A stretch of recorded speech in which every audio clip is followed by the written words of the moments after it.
Welcome back to the Path Podcast. We're so glad to be with you again after taking a couple months off.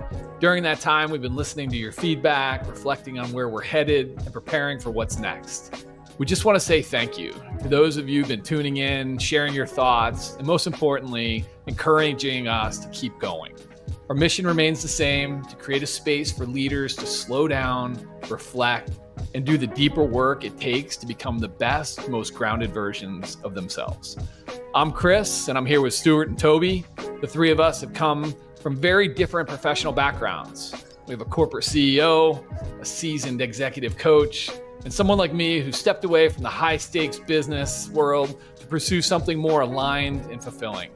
What brings us together is a shared belief that success doesn't have to come at the cost of your well-being, your relationships, and most importantly, your sense of self. Over the next several episodes, we'll continue to introduce the core themes of our signature program, The Grounded Executive.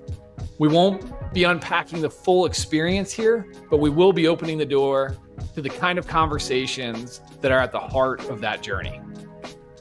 We've spent years working with high-performing professionals, people who are outwardly successful, but often inwardly stretched thin, disconnected, and unsure of what's next.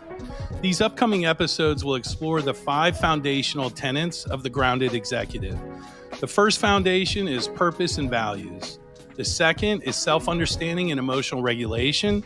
The third, mindfulness and presence. Fourth, resilience and adaptability. And lastly, our 5th tenet is connection in relationships. And the work that we are proposing here with these tenets, it does matter from our point of view and our own personal life experiences, not just because what it does for your performance, but because what it does for your life. We've seen transformation that happens when professionals take time to get grounded, to lead with clarity, and to reconnect with what truly matters. So whether you're running a company, leading a team, or simply trying to navigate life with more intention, this podcast is for you. We're honored you're walking the path with us. Let's keep going together.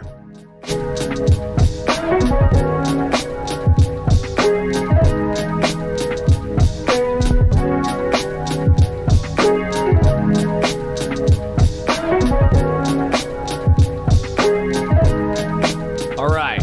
So with that being said, let's dive into the first of the 5 core tenets we'll explore that Stu introduced to us in our groundbreaking program called The Grounded Executive. The first tenet that we want to talk to you about today is about aligning our purpose and values. This one really sets the foundation, because without a clear sense of purpose or an understanding of what you truly value, it's easy to find yourself chasing goals that don't actually fulfill you. We have some firsthand experience in that. Stu, you want to get us started a little bit? Yeah, I think a lot of professionals end up there without even realizing it. You're moving fast, building, achieving, but one day you look around and wonder, is this it? That's usually a sign that something's misaligned at the core. You know, and the thing is it's not just a philosophical idea, this idea of values and purpose. They have implications on how we lead, how we show up, and how we make decisions. And especially in these times of pressure and a lot of anxiety out there, when we don't and we're not clear with the values and purpose, it definitely has a negative impact on us. Yeah, I'll speak from my point of view when we get into it a little bit. But let's break this open a bit. What does it actually look like to live and lead from a place of alignment? I've been feeling that over the last probably 12 months. Never felt happier and more aligned. So I'm excited to share some of those experiences that I've had and the difference from being out of alignment. But how do we start to uncover our true purpose in the midst of a busy, demanding life that so many of the executives that we work with are leading?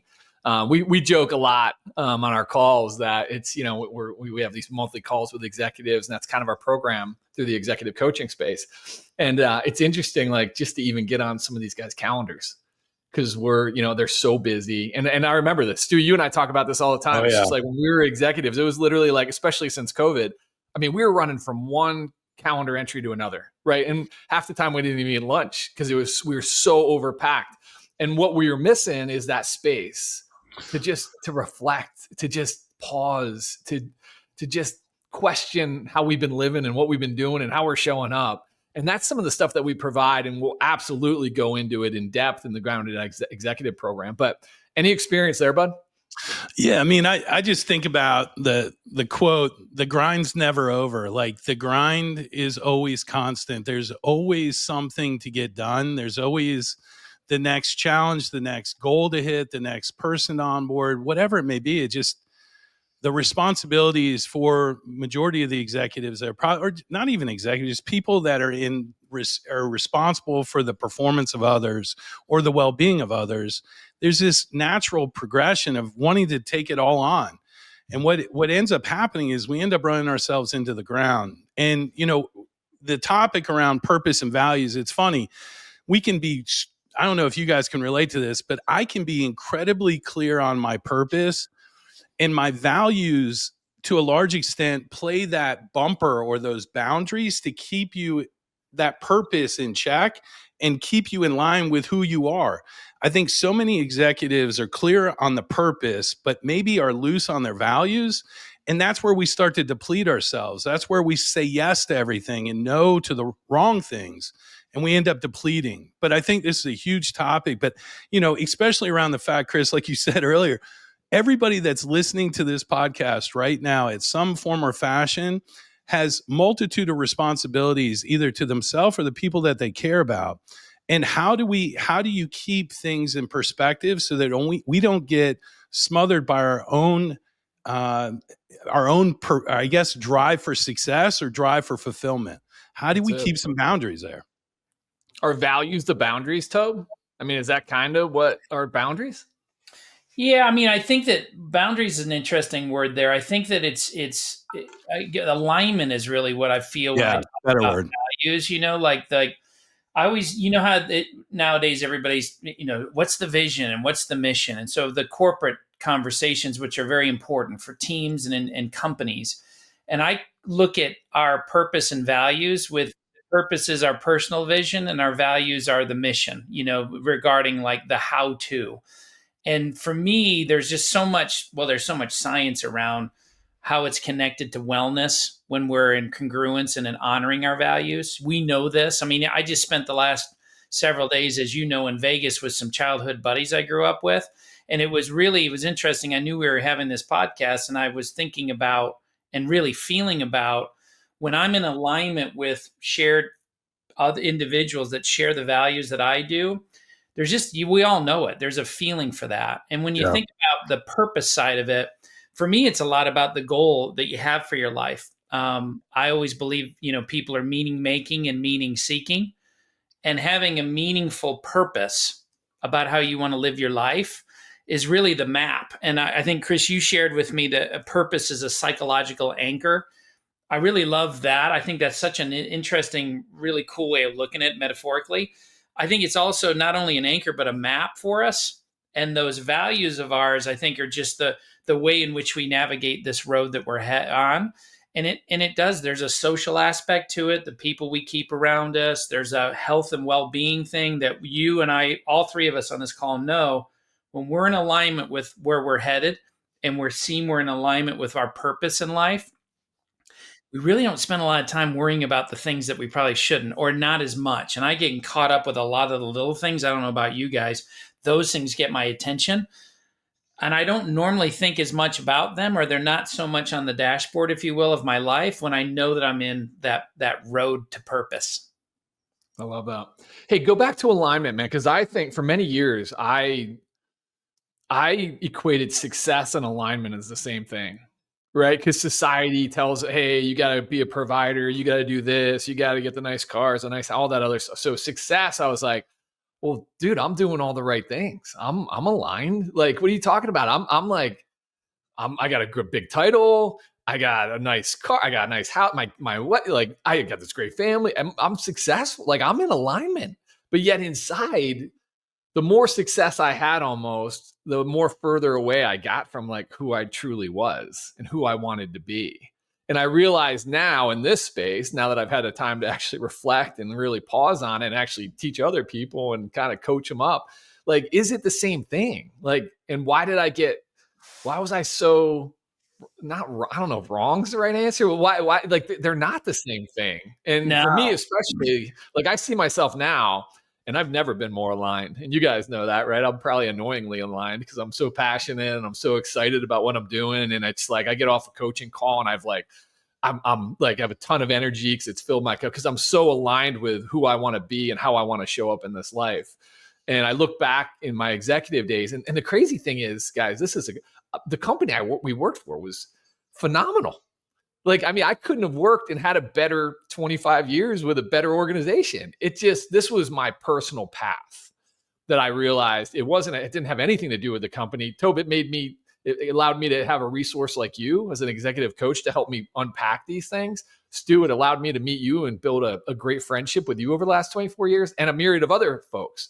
But yet, as I developed and got more successful, I found myself falling further and further out of alignment. Any thoughts there? I do. Stu, you want to go? You want me? No, go ahead. But I think it's great. I think it's exactly, Chris. I mean, I don't think you meant it to be, but our grounded executive program, it's taking inventory and doing the work here. And that's really, I think there's many, many men and females and alike that are probably, I feel successful. I have the car, I have the house, I'm doing better than my parents ever did. All of those things that are supposed to be the success stories of us. We may feel empty inside, a little lost, bored, anxious, depressed, all those things. To me, the alignment is really that's the work part. Like you and I, we all three as coaches, we hear what people's values are. And then the test is take a look at your calendar. How are you doing on those things that you say are the very most important things to your life? How are you doing with those things with regards to the amount of time you're spending and the effort you're putting towards those? And again, it's not the outcome, it's the journey. And it's just one of those constant reminders that really is what the alignment looks like, is that it's daily, it's weekly, it's monthly. This is the work that will never end. But to us, and we know this, and I think people know this in a higher level, when you're in alignment with what you value and you have a purpose about your life and you're seeking meaning, you're more likely than not feeling successful. But it's because of those things rather than the other things that we probably thought were the signs of success. Totally. Yeah, I think both your points are valid. What's interesting, I like the word align, but I'll go back to what I was saying. I think once that purpose and those values are aligned, that does become kind of the shell that keeps people from getting too far off their path. And that those values become the boundaries of what we will do versus what we won't do. And I think, a lot of the executives, but to your point, I want to anchor in on this, is that I think the work internally is getting that purpose in those values in alignment within self. But as that's clear and as you move forward, it should be the filter in which we make decisions about our life in a lot of ways. And when I talk to a lot of executives and I ask them, and we have an assessment process that we really start to identify what are those core values, I'd be shocked at how many people truly don't define that alignment to their purpose and how those play into how they get utilized, which is where I think the word boundary does kind of resonate for me, is because they start to be the filter in which we make decisions. And I love the idea that when we say yes to something, we say no to something else. And there's a lot of times I've said yes to other things that desperately impacted me personally because it should have been a no.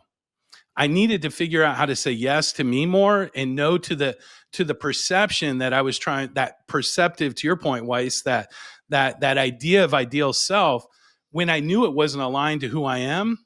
That's where I think the discipline of being able to make that decision creates a world of difference. And the grounded executive is, in my mind, is really built around how do we filter life against our purpose and our values? How does life's interaction, what are the tools that we use to make the best possible decisions for us and for the people that we love around us? I love that, So man. I couldn't anchor more in alignment for sure. Oh yeah, I love it. Like and again, we made the the program because it's what we needed, right? And Toby, I had you as a resource who helped me with this tremendously, but I still needed a little bit more. I needed to participate a little bit more in our relationship. Like I realize that now that I'm, the coach and not the one being coached, but I knew I was probably a pretty shitty coachee for you because I wasn't participating because I just felt like I really couldn't. I couldn't really be aligned. I couldn't do because I was so in deep with the schedule, Stu, to your point, what I thought was success. I didn't really prioritize me and what I really needed to be doing in my life. But when I look at like what I would do now in the grounded executive and what we do in Pride Space, it brings me back to a time where I knew I was out of alignment. And it was actually like Stu, and for the audience, like I actually gave my notice to Stu, not my notice. It was like, there was a couple opportunities in front of me. And I said, hey, could there maybe be a third, like maybe there's a third option that I can maybe pivot another way. And you were gracious in doing that, which is awesome. And look at it, here we are. But I remember a week before that conversation, and by the way, I didn't know I was going to have that conversation. It just kind of presented myself, and somehow that came out of my mouth that said I was going to, retire and quit my corporate job. But a week before that, I was walking with Joy, and she goes, "Hey, how you doing?"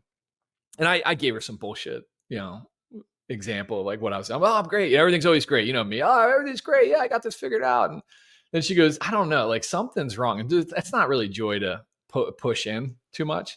And she just asked again, and we use it all the time. How you really doing? She kind of used our own Jedi mind trick on me. And we're in the middle of a path in Peters where I live. And I just started tearing up.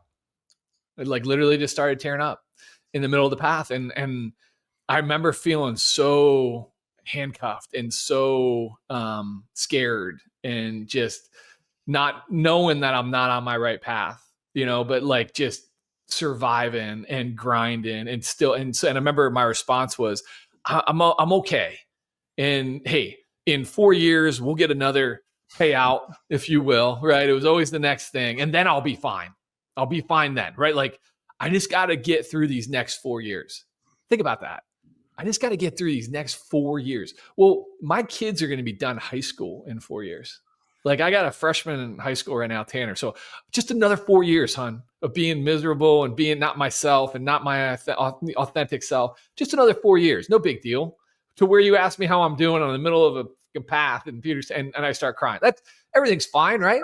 and I should have known right at that moment, like, go inside, man. Like, slow down. What is causing you this? Like, is there a resolution? Can there be? Now, it took something abrupt to me, like Stu, you saying, hey, we're restructuring and here are your options. And it was just like, whoa.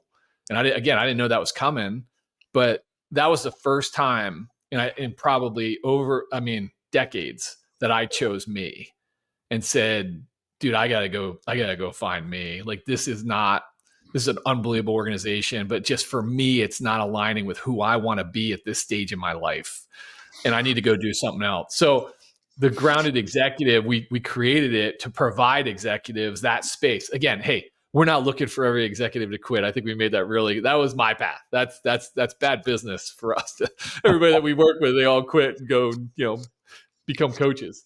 That was my path. But like, how do we, like, what are your thoughts on like, how did you know you were off your path and off of your purpose and values or out of alignment when you were in kind of corporate America?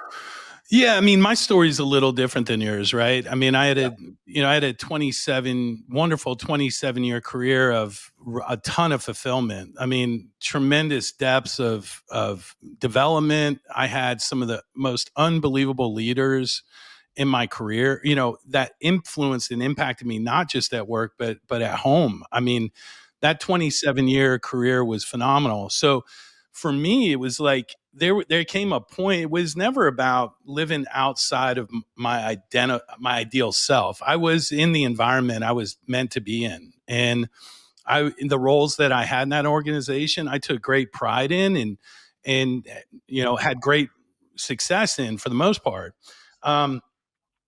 But where I relate is not so much maybe on the career part, but there's a lot of times, Chris, where I pick my head up and I said, where the hell is this? Like, where the hell am I?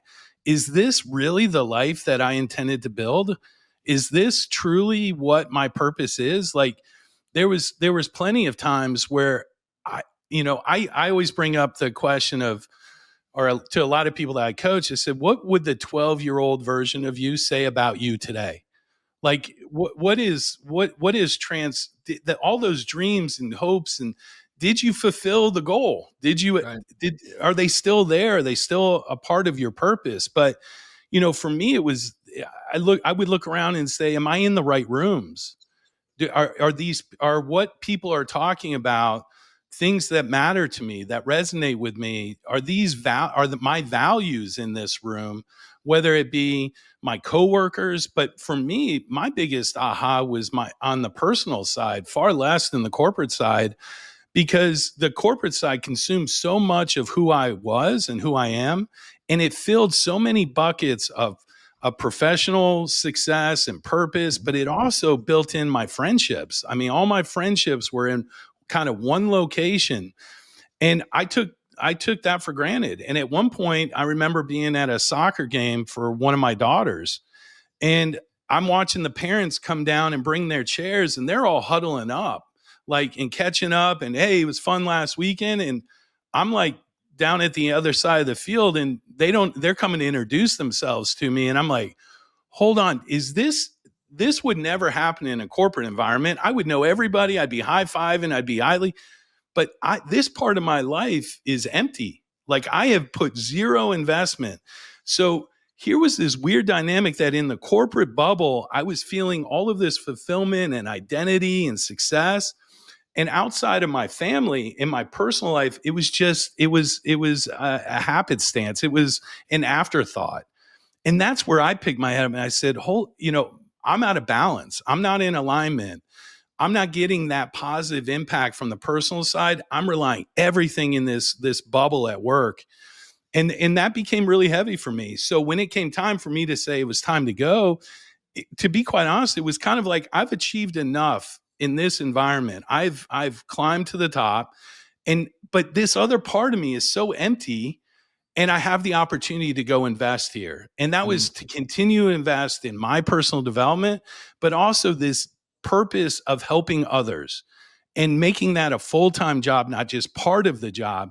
The opportunity to go do this every morning, I get to wake up and interact with people and help them solve complex life challenges or even corporate challenges. There's just nothing that's been more fulfilling. So mine was more about completing the task. I had rounded out that side, but this other side was so underinvested and developed, and it had to go for fulfillment to be real. Love that. Dude. That's so good. So what are you seeing out there from like the corporate world? Like how people are feeling? Well, I love, Stu, what you said, and Chris, what you said with regards to kind of when you were really leaning in, frankly, to what you valued, and from that, it inspired and motivated you and gave you some courage in some instances. The trick for me, and what comes to mind while you two are talking, is how do we do it before we're at a moment of, I can no longer take what I'm doing or who I am, or so it's not just the place you work, but it's who you've become and who you keep in your company, and what your kids are saying about you unprompted, like, hey, you don't show up the way that you say you want to be. And I think that it always is like, how do we do it so that it's not the crisis moment or the moment of heaviness or the moment of burnout before we, and again, Chris, I think the point's very well made.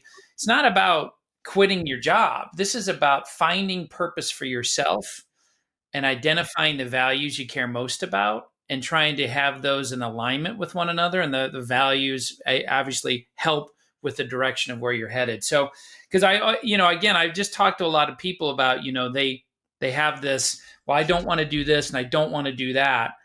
And I'm like, well, what do you want to do? Well, I haven't really thought of that. I'm like, well, what if you did think about that? What if that was maybe at the forefront of your mind? And they're like, well, but I'm okay with where I'm at, or I'm making more money than I used to, or I have a high level job that I didn't think I'd ever get to, or I'm very grateful I have the beautiful family I have. And I'm like, listen, I love that. It's fantastic.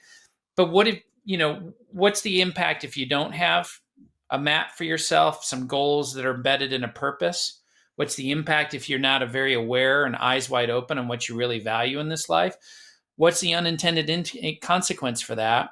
On the flip side, though, on the positive, what's the wonderful impact that could give you? The congruence, the honoring of, and leaning into that. And as I've already referenced it, but there's enough social and health related things, science and positive psychology and everything else would tell you that when you're down that more proactive, leading oneself, self leadership, a lot of what we're going to go through in our program, but usually people are waiting for that oh shit moment, like, oh my gosh, like I'm looking around, I'm going, well, I'd like to be somewhere different.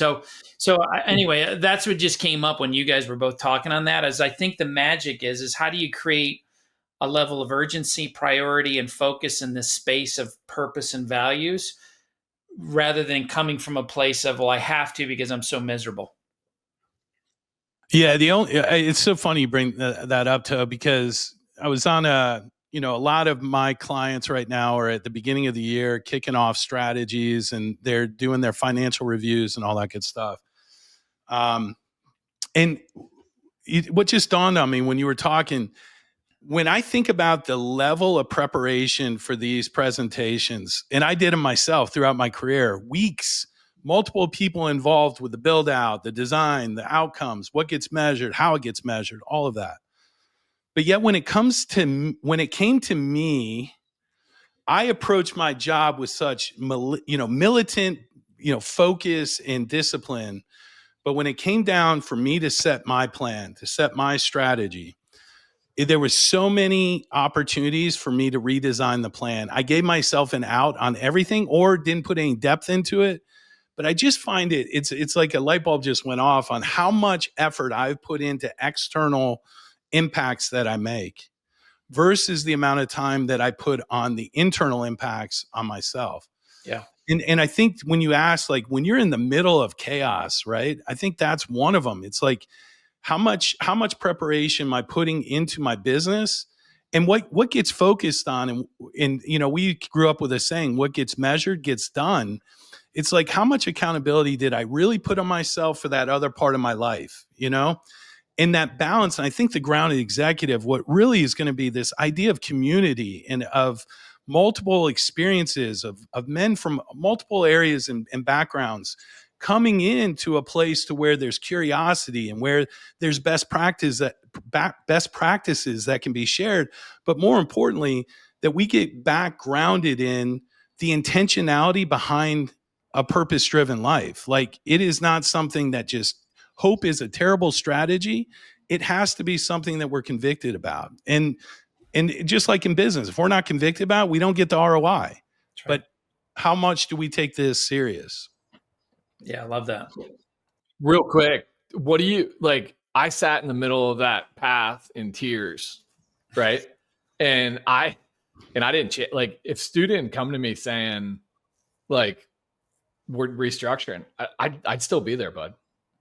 So I feel like that, and again, I'm saying this kind of a setup, but like men in particular, and that's one of the reasons this program is for 30 men, right? Because there's this like, well, I got to get through it.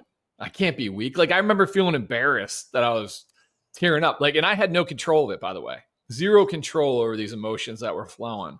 But I remember walking, and Joy's the best. Like, she met me where I was, and like, didn't make me feel like a complete. But I felt like embarrassed so like, how do you, like, that's what we're tapping into, right? The man thing in this is to plow through and to not show weakness and to, stop being a baby and just get through it. Why are you belly aching? Like,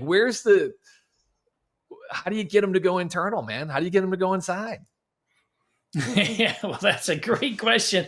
I better write it down. I love that. It's snowball here. Yeah. That was a fastball coming in, but I think it's a great point, man. I think all that I can remember what you and I have in our conversations when you were in the throes of it all was just a lot of just the, what do you want, Chris? How are you feeling, Chris? What would good look like, Chris? There's a lot of optimism with purpose. Yeah. And it's okay to be where you are. I think, Chris, that's even a better point that you made. I think you know your own answer to the question, buddy. That is also coming to terms with our real truth and not making it a good or a bad thing, just making it the thing. Like, really, what is my truth right now?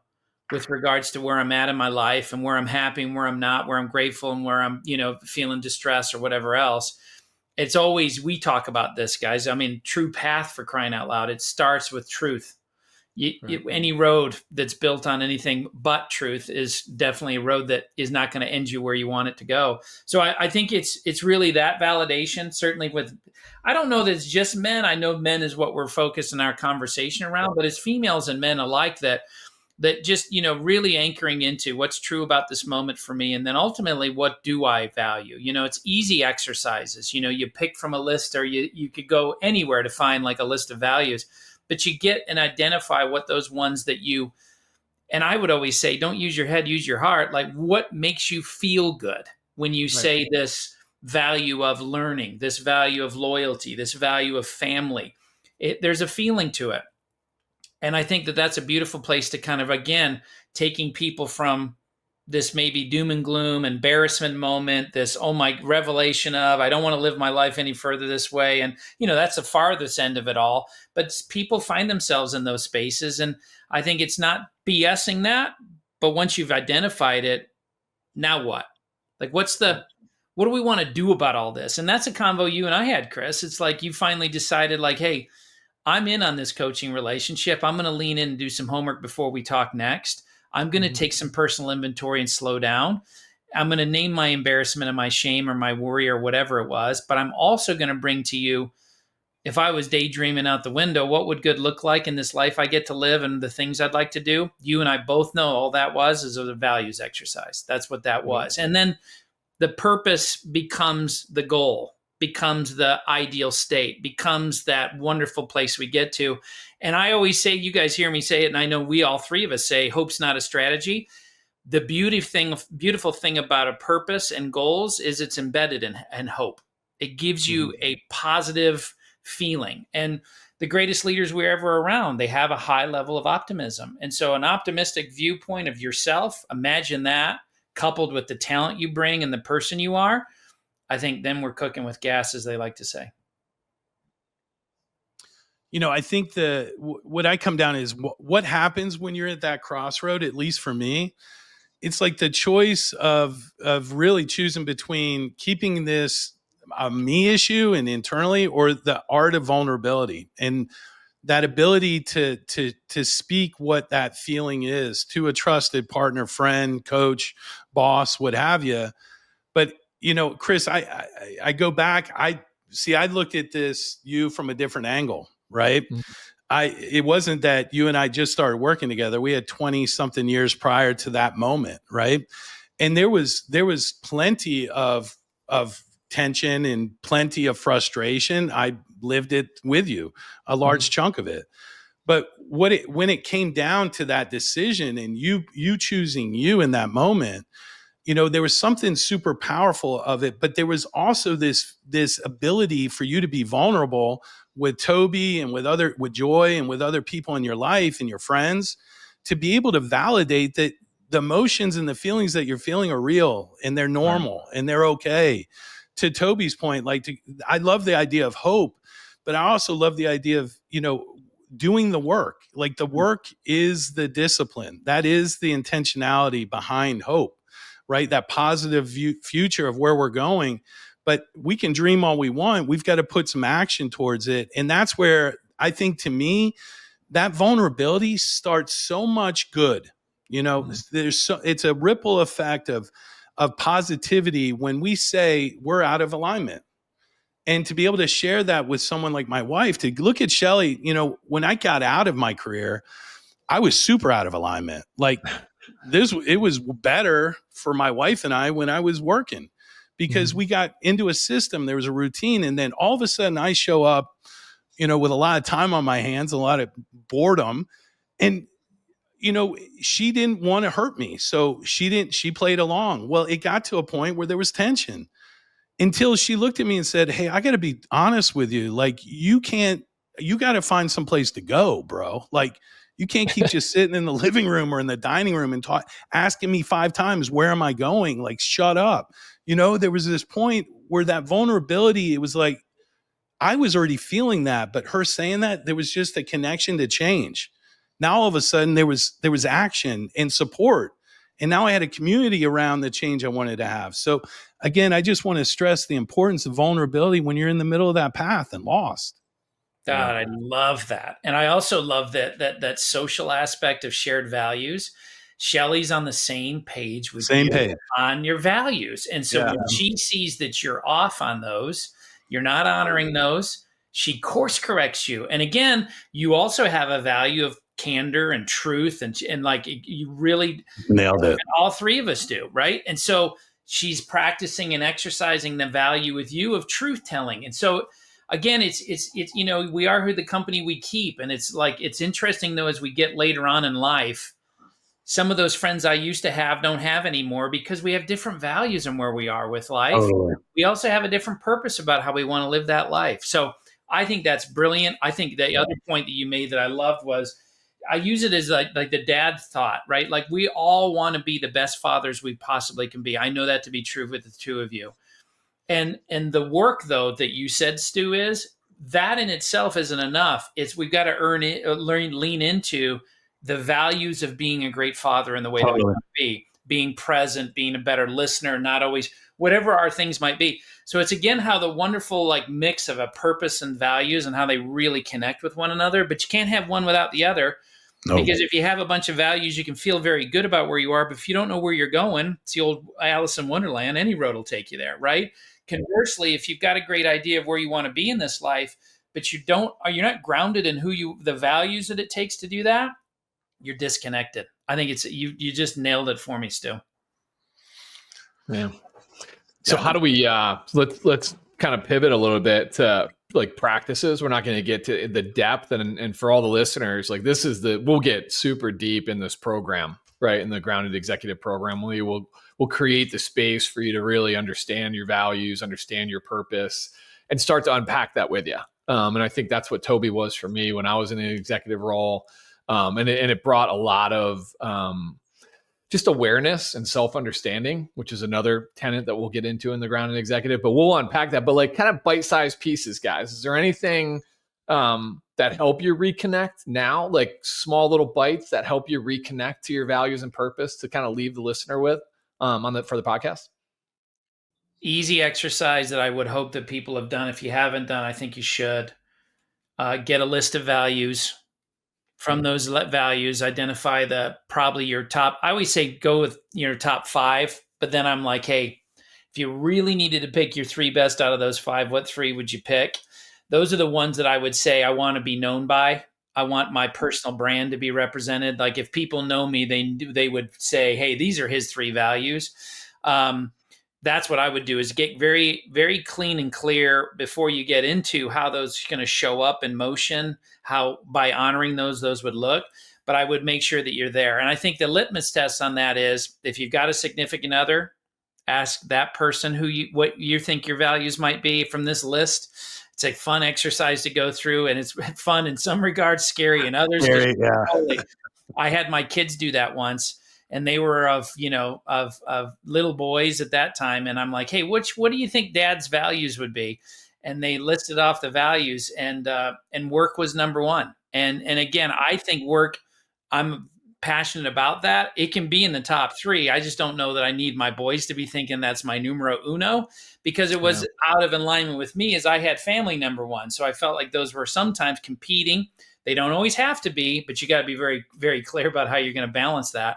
But that's what I would do is I would start first with what you really, and I said, less about your head, more about your feelings.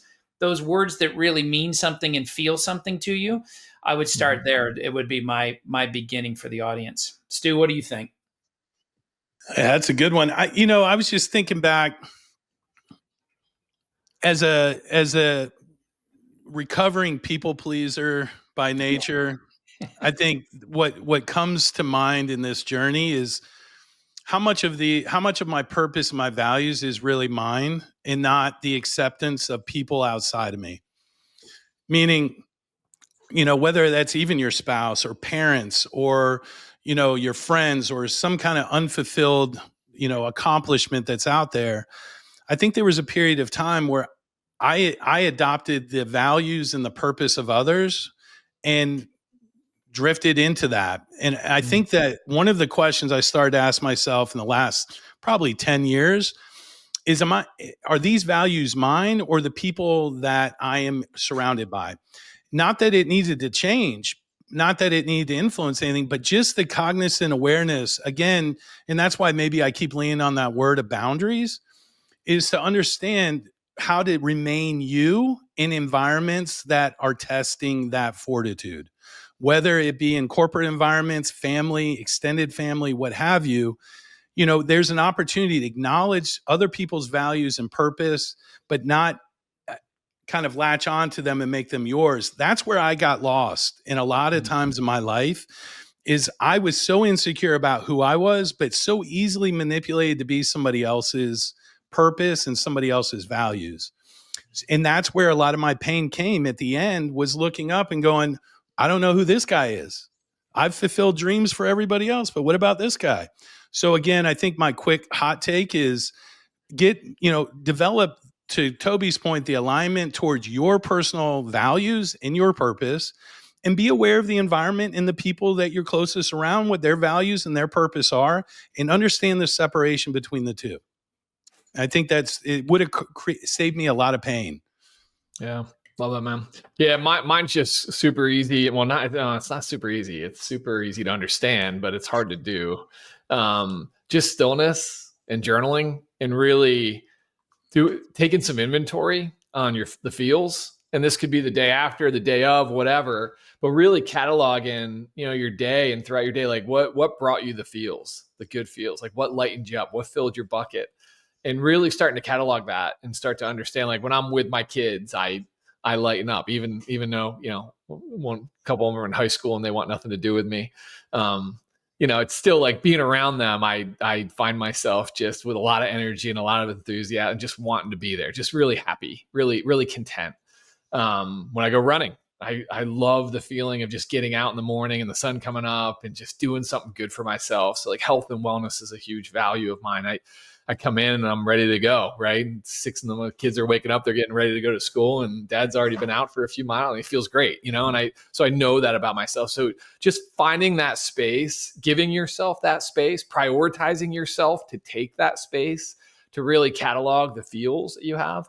That'll help, along with Toby's exercise, to really understand what values are yours and what lightens you up, like really lightens you up. So I've found that coaching, like helping people, like having a conversation with people, just help. Toby always says it takes 2 people to understand one. Like not having all the answers, but just allowing someone to kind of work through their issues and provide guidance and be along on that path with them lightens me up. Like I love getting off a call. Sometimes I take on too much of the empathy and of that emotion, right? So I got to work on that. But for the most part, man, I just love what I get to do with helping people. So some of the just small things. And again, in the ground executive, you're gonna be attached to one of us. So we'll go through the values exercise. We'll break it down. We'll really challenge you on them, really understand. There's a story attached to each of those values. And when you can tell that story, you'll be able to tell whether that's something that really is something that means something to you. So we're excited to go along with that journey. Anything to close up on this, guys, before we close out the podcast?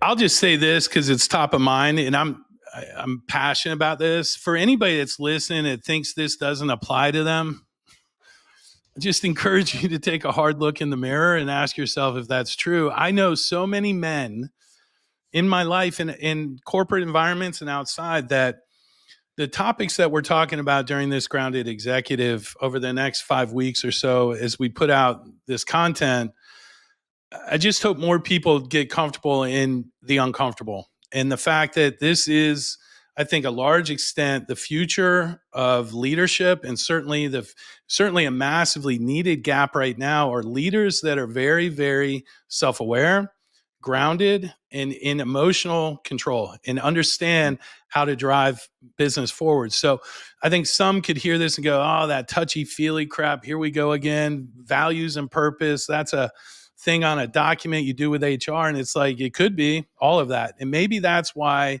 the fulfillment hasn't been achieved or the path outlined the way it was. So I just encourage this episode and the ones to follow, just maybe move some of that insecurity or some of that ego to the side and lean in. You'd be amazed at what you might find out about yourself. Love that. I'll build on that as my close as well. But of the two, as a coach for as many years as I've been, having people do the work of identifying and clearly stating what their purpose is, that's the hardest one. So to that point of doing the hard work, Stu, and people are a little scared of it, it's because it's very hopeful. There's an aspirational piece to it. And all of those analytic people that love the did it happen or didn't it, finish line, start line are the only two lines I worry about. The work is everything in between. And that purpose work is, what would a purpose statement or what would my goals align with my purpose be? Every single time, that's the most difficult for people. And they decide then to opt out on it. Values, I think we probably know what ours are, especially if we haven't been honoring them. It's impacting us negatively. If we have been, it's really making us feel great. But purpose is just, there's just more work to it. And it really, don't over complicate it. It's goals. It's the goals of how you want to show up in this life and how you want to leave it. And it can be that easy. And to your point, Chris, simple, but not easy. But stick to it, stick with it, because the work is the work. But I do believe, and I do know with you two guys, it is the most gratifying piece of your journey and your path in life. So that's what I would just say, is I just know that's the one that's going to be the hard one.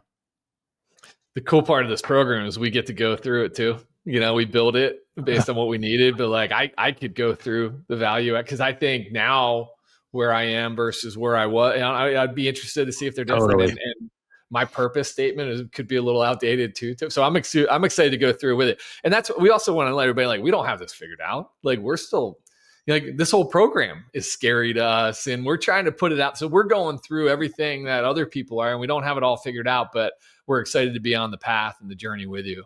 The next topic that we're going to talk about, to Stu's point, is around self-understanding and emotional regulation. So that'll be the next tenet of groundedness that we'll focus this podcast on. So stay tuned for that. But as we close out today's episode on purpose and values, I just want to leave you with this. Like, success without alignment, it might look good on paper, but it really feels good on the inside. And if you're finding yourself moving fast, but unsure whether it's in the right direction, that's not failure. It's an invitation. It's an invitation to pause, to reflect, and reconnect with what truly matters to you. This is just the surface. Inside the Grounded Executive Program, we're going to, like I said before, we're going to go much deeper into this space, exploring your purpose, which Toby says is not, that's a lot of work. So get ready. Your values, and most importantly, how to live and lead in full alignment with both. But we're so glad to be back. We hope you enjoyed this. Thank you so much for joining us today. If this episode resonated with you, feel free to share it with someone or write something in the comments. We'd love to hear from you. We try to respond to everybody that sends us notes and emails and all that fun stuff. We get a lot from that. So please communicate with us and let us know how it landed. And more importantly, if you're ready to explore more, we'd love to connect with you on the inside of the program. You can find us at thegroundedexec.com. Or ping us on LinkedIn. Check out truepath-consulting.com, our website. There's more information on there. So I'd love to talk to you. Can't wait for the next episode. Until next time, stay grounded, stay present, and keep walking your path.